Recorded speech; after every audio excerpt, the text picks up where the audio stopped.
wafdigan Somaliland ka socday ee uu horkacay wasiirka arrimaha dibadda ee Somaliland isla marhaantaasina uu ku weheliyo wasiirka madaxtooyada ee Somaliland waxa si diiran ugu soo dhaweeyay dhabaay diyaaraduhu ka hadaan Cigaal International Airport mas'uuliyiin ka tirsan qaranka Somaliland oo isugu jira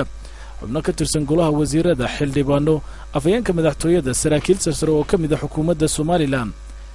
waxaana wasiirka arrimaha dibadda ee Somaliland Dr. Maxamed Cabdilaahi Cumar uu hadal ka jeediyay qolka nasashada madaxda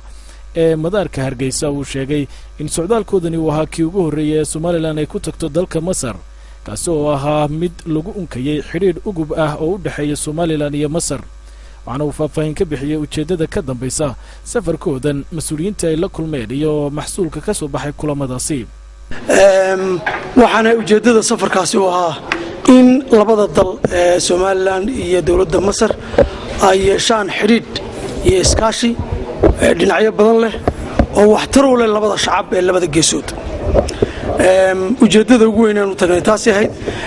waxaana noo suura gashay intii aanu joognay dalka Masar in aanu mas'uuliyiin ka tirsan xukuumadda cusub ee imika ka jirta dawladda Masar aanu kala hadalno ujeedada aanu tagnay dadkii aanu la kulanay waxa ka mid ahaa wasiirka iskaashiga caalamka ee u qaabilsan dalka Masar wasiir ku-xigeenka arrimaha dibadda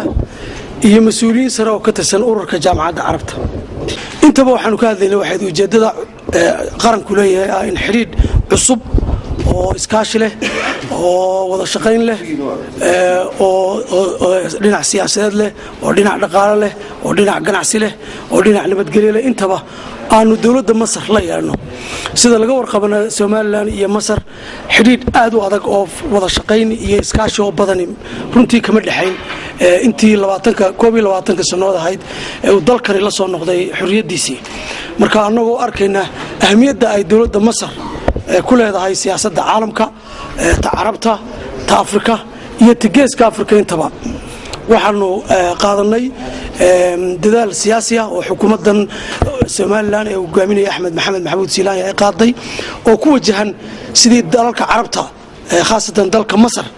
aanu xiskaashi iyo wada shaqayn bolo yeelan lahayn wafdigan ka socday xukuumadda Somaliland ee horkacay wasiirka arrimaha dibadda Dr. Maxamed Cabdilaahi Cumar oo weheliyo wasiirka madaxtooyada Mudane Xirsi Cali Xaaji Xasan sida rasmiga loogu casuumay wadanka Masar ayaa bilow u ah markii ugu horeysay xiriir wada shaqayneed iyo mid iskaashi oo u dhaxaynaya xukuumadda Somaliland iyo dawladda Masar